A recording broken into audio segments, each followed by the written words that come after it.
அனைவருக்கும் வணக்கம். நான் உங்களில் ஒருவர் கல்யாணி. இன்றைக்கி நம்ம என்ன வீடியோ பார்க்க போகிறோம் அப்படின்னு சொல்லிட்டு பார்த்தீங்கன்னா, அதாவது வந்து பிரிண்ட் வந்து ஒரு பிரிண்ட் வந்து இங்கெல்லாம் எடுத்தோம் அப்படின்னு சொன்னால் காசு வந்து அதிகமாகலாம்.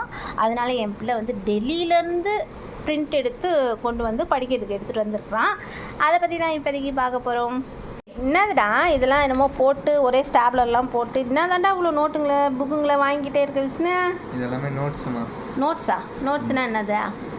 நோட்ஸ்னால் எங்கள் சாரோட நோட்ஸ் எல்லாத்தையுமே ஒரே பேஜில் மாற்றி மொத்தத்தையும் பிரிண்ட் எடுத்து யூஸ் பண்ணுறாங்க.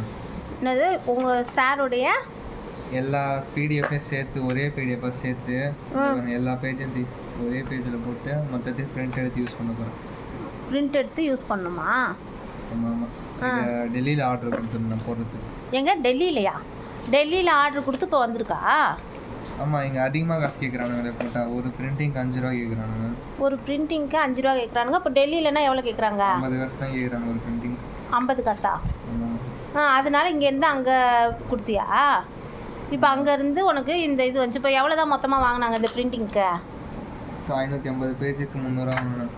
550 பேஜுக்கு 300 வாங்கினாங்களா? சரி. இப்போ இங்கே வாங்கியிருந்தா எவ்வளோ வாங்கியிருப்பாங்க? இங்கே வாங்கியிருந்தா 600 இல்லை, அதிகமாக தான் இருக்கும்.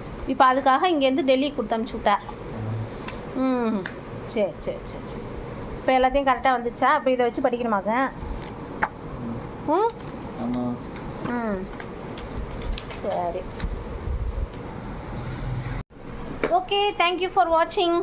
நீங்களும் இந்த மாதிரி பிரிண்ட் வேணுன்னா டெல்லிக்கு கொடுத்து அனுப்புவீங்களாம்ப்பா? Okay, thank you.